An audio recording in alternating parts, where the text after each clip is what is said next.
She was intelligent enough and sharp enough and beautiful enough and to be able to manipulate almost any situation so that it became something which was totally her own. I have never in all the years that I've photographed, and it's many years, seen anyone with the ability to do that. And she did it superbly. But she played. She was able to assess each photographer, even if it was only an amateur with a box camera. She worked with the same intensity and diligence that she would have if she were working with a top professional. And she was very clever. She was, when she sensed a camera, because sometimes I didn't even know there was anybody else there with the camera, suddenly the breasts would heave up, the back, the buttocks would jut out, and there she was. She was a movie star. The smile was brilliant. She was always sort of golden looking, and because she had a down, just very fine golden hairs all around on her face, it trapped the light. It was extraordinary. I've never seen it before, and acted as a nimbus so that she looked almost angelic. And it was kind of marvelous to photograph her, and the fun was to watch what she would do, because you would set a situation. You would say, shall we do so-and-so? And she would say, fine, let's go with it.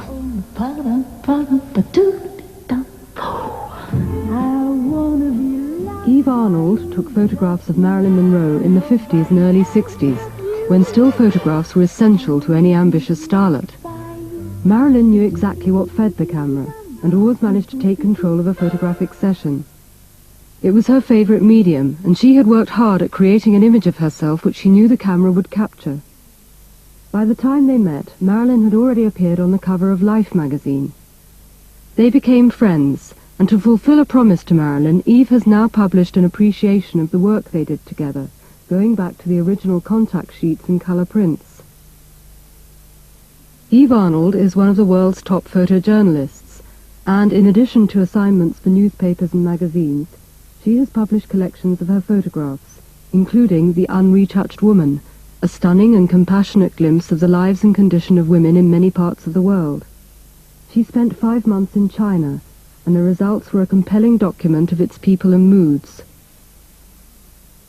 She was an early member of Magnum, the renowned photographic agency, and it was at the beginning of her career that Marilyn asked to meet her. What happened was Marilyn had seen a set of pictures I'd done for Esquire on Marlene Dietrich. And you must remember that in the 50s, this was, I think, 1952, and in those days, practically everything was front-lit, retouched, very carefully organized. And I didn't know about any of that. And I was a documentary photographer. And I had done this series on Marlene Dietrich, singing the songs that she had made famous during the war, Lily Marlene and Mrs. Otis Regrets and all of those. I simply took her as she was. There was no posing, no setup, no lighting, no tripod, just me and Marlene singing. And there we were, working on this, and we were both at a party for John Huston, given at 21 in New York. And Sam Shaw, the mutual friend, brought her over and introduced us, and she looked at me and she said, if you did that well with Marlene, can you imagine what you can do with me? Which I thought was quite wonderful, because she had a naive quality, but she also had a great sense of showmanship and self-promotion. And she could see herself, I was sure, in what she was going to look like in Esquire. So I said that I would ask my editors and we would talk about it. And I can't remember anymore why it took so long, but it must have taken 6 months or so. When I had looked for a place in which to photograph her, I had found both a playground and what looked like a dramatic Chinese landscape with bamboo and grasses, what looked like elephant grasses, and I figured it would look like anywhere. And then she had put on a leopard skin bathing suit. So she really looked like an animal going through the forest, and I thought that would be marvelous. However, when we got there, to my chagrin, I found that it had rained the night before, and the place was muddy and wet and sludgy and black. And she was wonderful. She lay in it, she stood in it, she romped in it. She was just a delight. And her hands were just covered in mud, and her knees and her legs. And when we got through, she was laughing and I was laughing. And this is part of the thing that kept coming back when I decided to do the book. After I did the session in the bulrushes and the playground, I went to see her to show her the stuff. Now, I was so inexperienced that I didn't know that unless the arrangement has been made beforehand, you do not go and show your subject what you've done. And I imagine it's done for several reasons, in case they don't like it, or in case they decide that they want to be the editor and whatever. But, you know, you feel that your right as a photographer might have been challenged. At any rate, because I didn't know, and I would have gone anyhow, because I liked her and I wanted her to be happy with me, I went to see her, and we had a rather strange session. She was staying at the Waldorf. She was on suspension from 20th Century Fox, still trying to work out her own company. And when I arrived at her door, she had on a diaphanous black negligee, nothing underneath, a hairbrush in her hand. And she said, if you can wait until I'm interviewed, there's a lady coming from, I've forgotten the magazine, somewhere Middle European magazine. Then we'll look at the pictures afterward. And I said, fine. So I came in, I sat down, and pretty soon there was a knock at the door, and the lady came in, and the lady sat down on a chair, put her bag on a low table, reached over to get the pencil and the pad out, and Marilyn, meanwhile, said, do you mind if I brush my hair? No, said the lady, of course not. But when she looked up, Marilyn was brushing her pubic hair. And that was the kind of joke, that was a little over the top, but there was always something that she would have thought of to intrigue and to amuse. That poor lady was so shocked. She took off instantly. She didn't wait. She asked a few questions and then left. And then Marilyn and I looked at everything, and she loved it. One or two things she wanted destroyed, I told her to cut them up, and it was all color. And she did, and I left. And then I didn't hear any more. Months went by. And then one day, one night, about 4 o'clock in the morning, I guess it was, I got a call from her saying that she was going to Beaumont, Illinois, which was about 1,500 miles from New York. And would I join her at 10 o'clock the next morning and go to Beaumont with her? I could have an exclusive story because it'd be only she and her hairdresser. And I said, what are you going to be doing? She said, I'm going to bring art to the masses, which seemed like a strange thing. And what she said was that there was going to be an art show in Beaumont. She was going out to open the art show. And she'd gone along, and it was a horrendous day. Because in those days, we flew first to Chicago, then waited 2 hours for another plane, then we flew to Champaign, Illinois, then the governor's escort with a car and some outriders on motorbikes picked us up, and they piped us into Beaumont, which was another 80 miles away. And she had forgotten to bring, she had a kidney condition, she'd forgotten to bring her pills, and so her ankles swelled. But she was very game, she was really terrific, and she lay down and she rested and she ate grapes, and there was a clamor around the place. You couldn't believe people were knocking on the windows in the house where she was. And then after a couple of hours, the celebration started. She made a speech about our late beloved president, and she was supposed to be talking about Lincoln. It sounded like Eisenhower when she got through, who was president at the time. She was wonderful. And it was in Chicago when we had that heavy layover, which took hours, and she went into the ladies' room, and you know, as another woman, I just followed after. I didn't intend to shoot, but she looked so wonderful with her skirts hiked up and those little fat chubby legs, which nobody thought of as being that way, hanging out below, because I always thought of her as kind of slender. And what she had, which was wonderful, was a capacity to think tall, because she was small. And so you would look at her, and some days it would just break your heart because she looked a little dumpy. And then you would photograph her, and she would photograph 10 pounds lighter, which is against every rule in the book. She would be able to bring herself up and sort of stretch so you had a sense of length, which wasn't there. It was all so different from what you would expect. You know, you would see it, and you could see the transformation before your eyes while you were filming, and that was kind of marvelous. You see, she had built a character, and she felt secure with the character. So she stayed with it. And somewhere along the line, it seems to me that as long as she believed that she was Marilyn Monroe and a movie star, and she wasn't yet, that was fine. She could cope with that. She could deal with it. She loved it. When the fantasy became the reality, it was no longer tenable for her. She found that she then was fragmented. Everybody wanted something from her, but it was always the public to whom she played. She would put on a performance that would be extraordinary, no matter where she went, and that was heart and soul to her. That was identity. That was the person that she was and the person she wanted to be. I photographed her over a 10-year stretch.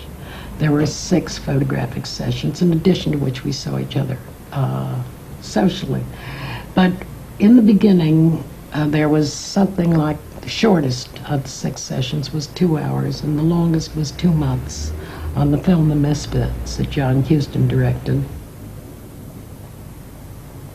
Arthur Miller had written a short story which was intended to tell a tale about 3 men who were adventurers, worked on the desert, and brought in the wild horses, which they then sold. They roped, lassoed, and took them prisoners, so to speak, and then sent them off to be killed for dog food. And into this wildlife of theirs came Marilyn.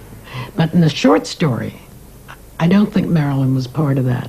When Arthur met Marilyn, he then rewrote the story. It then became the basis for the film called The Misfits. It had Clark Gable in the lead. It had Marilyn as the female lead. It had Montgomery Clift, Eli Wallach. But it was meant to be exquisitely made. It was meant to be a small statement, but very serious. And it was meant to bring Marilyn forward as a very serious actress. And this was Miller's Valentine to Marilyn. The marriage was already over, but what he had wanted to do with it was to give her a gift, and he did, I think. She adored all of it. She loved the attention. She loved these very handsome men. What she didn't like was the fact that they were all such polished actors. When they kept changing lines, they would just read them off and be word perfect. And she would have difficulty because she didn't have the training, and B, she was troubled, and it was difficult to remember the lines when she was going through a trying time. But she did like them, and then there was always the business of their touching her, she would be touching them. And when you think back over it, it seems like a cry for help.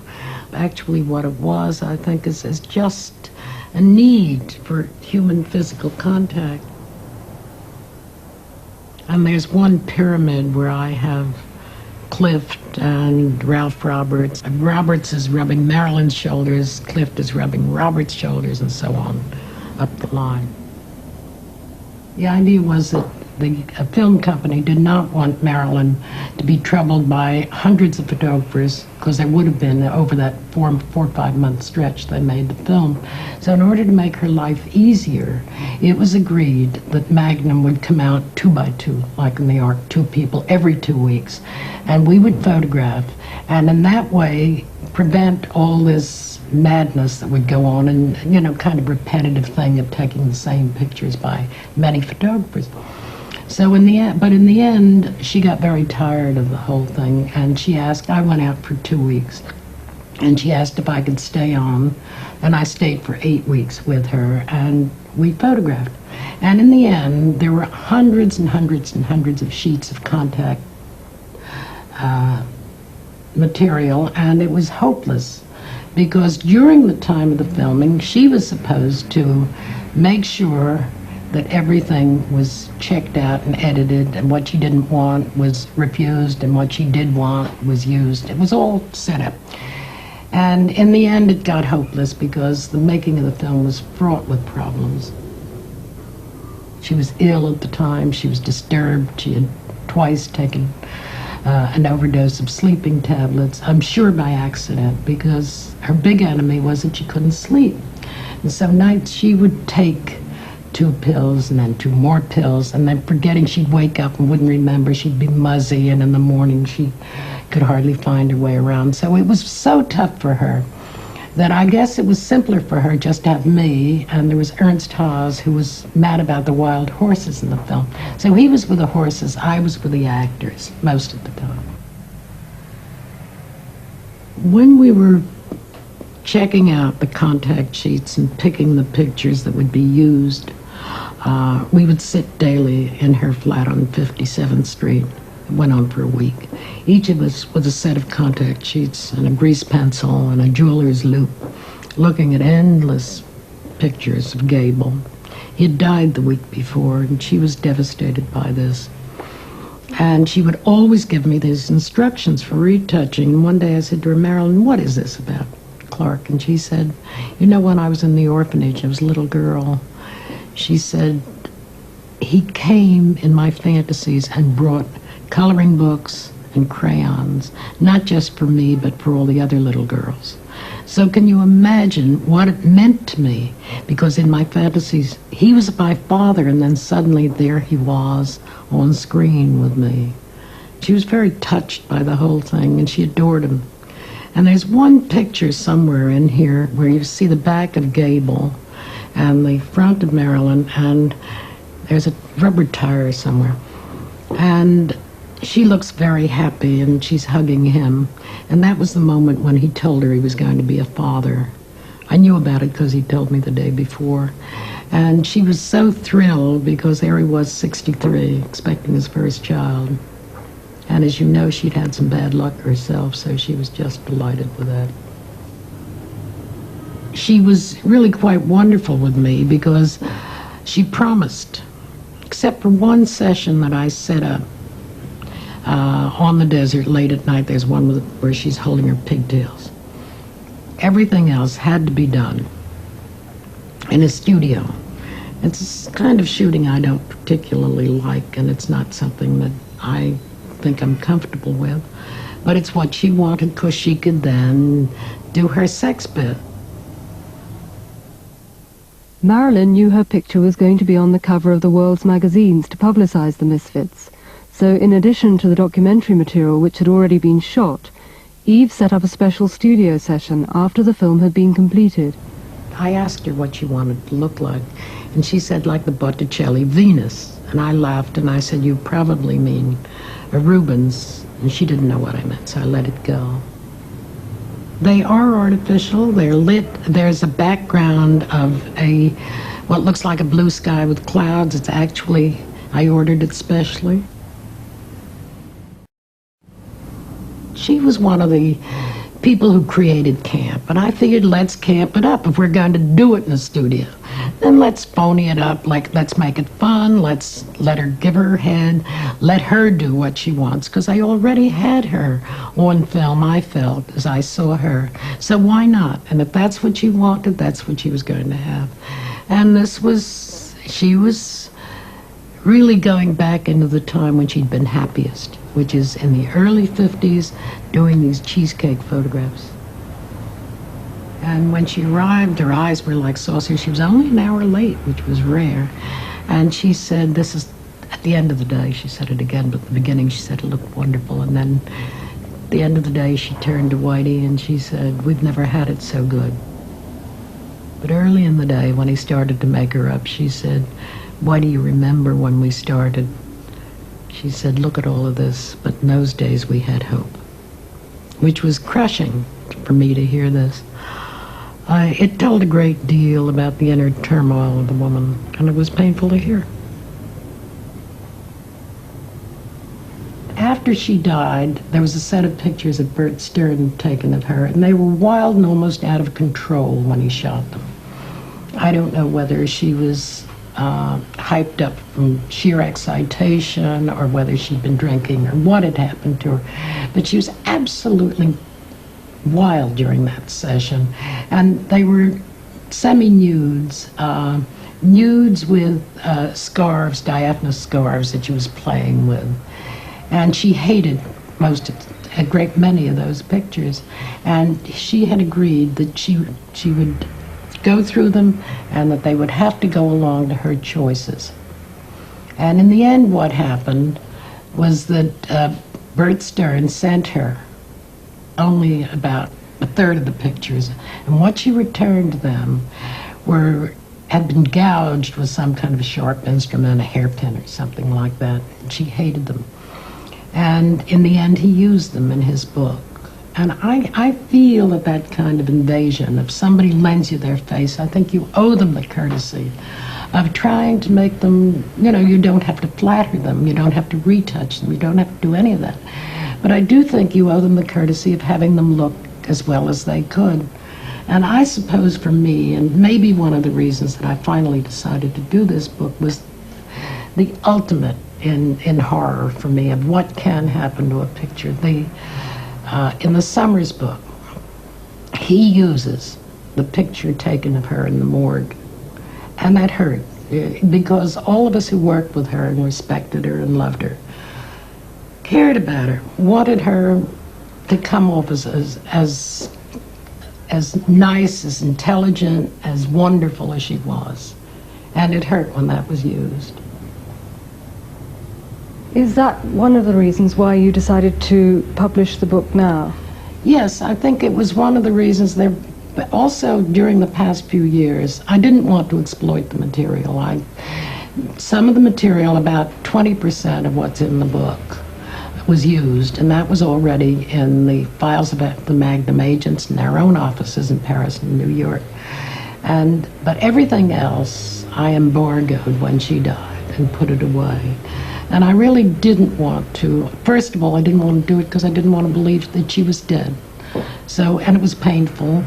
And it was interesting that when I finally did decide to do the book, it was not painful because I found all the material of the contemporary material, the contact sheets, my own notes of each session. In reading it, I started to remember the joy in the early sessions and the fun, and it became a kind of loving reminiscence of her. It could be said that you're exploiting her memory as well. Yes, I guess it could be said, except that my reason was selfish. I wanted to figure out who she was and what she was. It was that. It was also the business of wanting to put a few facts straight. Not that I think that it'll have any influence when there's 604 books who say differently, and one person makes a mistake and the other 603 pick it up. No, I think you can say that I'm exploiting it. I hope not vulgarly and not nastily. Yes, I think we all used her. I don't think there's any question about that. I think as a photographer, one has to accept the fact that one does invade other people's privacy. And however, you could argue that without the still camera, Marilyn would not have been Marilyn. We would not have seen her, because that's the way most people saw her, unless they saw her films. And they wouldn't have gone to see the films if the publicists hadn't built in this character. So it's a circular thing. I don't quite know how to explain it, beyond the fact that we all used each other. She used me to help her to get where she was going. Me and hundreds of others. You know, I was not unique in that. Unique only in the fact that she trusted me. You see, the thing that was interesting is that she would be late. She would be difficult, as she was with that press conference with Laurence Olivier, when she kept him and Terence Rattigan sitting out in a little sofa. Pictures of these two men sitting, gritting their teeth in an anteroom at the Waldorf while she was getting ready. And she had asked me to come up and see her before she started, and she was already an hour late.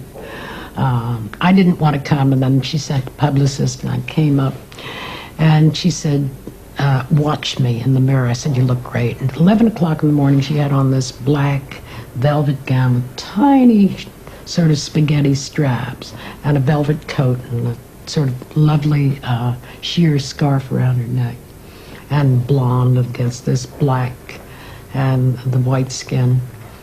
And finally she came down, and they posed on a balcony at the Waldorf, and then they walked down, and she was caught in this great crowd, and then they sat down at a table. And Olivier picked up the microphone, this big hand mic, and he started talking into it and answering questions for them, making the announcement that they were going to be doing The Prince and the Showgirl in England. And the next thing was that he would answer questions. It was all very serious and pontificating. And then suddenly, Marilyn leaned back, pushed her coat back, leaned forward, and broke one of the straps, and the whole place went mad. And safety pins were handed, and laughter was heard, and she had the microphone. It was her show. But that was, I'm sure, was premeditated. Afterwards, she was very angry when people asked her if she'd planned it. I think she did. The last time that I photographed Marilyn, she had called from the hospital early on when I had met her, when we'd gone to Bement, Illinois. She had had an illness, a kidney ailment, which doctors describe as an ailment of women who are fair, fat, flatulent, and 40. And she was precocious because she was 28 when she got it. And then in her 30s, she was operated on. And she called me from the hospital and said that there was a woman's magazine, I think it was called Good Housekeeping, that wanted to do a story on Mrs. John Kennedy's hairdresser, who was called Kenneth. And the article was called Mrs. Kennedy's Kenneth. But since he was also Marilyn's hairdresser, would I come and photograph Marilyn? And she looked wonderful. She'd just gotten out of the hospital. She'd slimmed down. Kenneth had done a kind of wonderful sweeping hairdo for her. And it was just laughter and pleasant. And I photographed her. And that was the last time. And I only used about a half a roll of film because it was all there. There was no point in going on. And she was tired and just come from the hospital. That was the last time I photographed her, but there was a time when she called after that. I was living in London at the time, and I'd just gone back to New York, and I was at home in the country.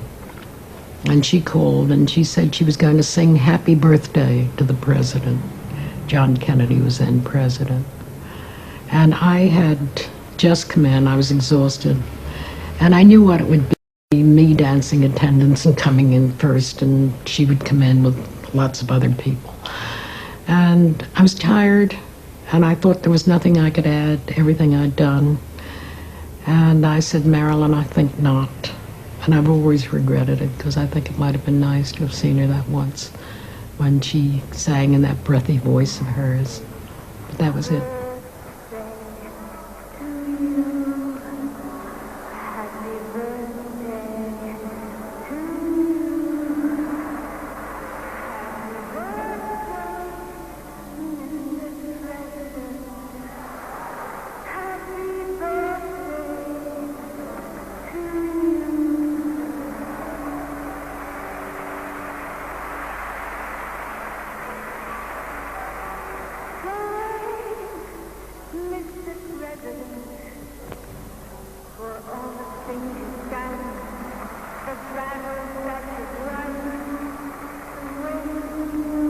With you and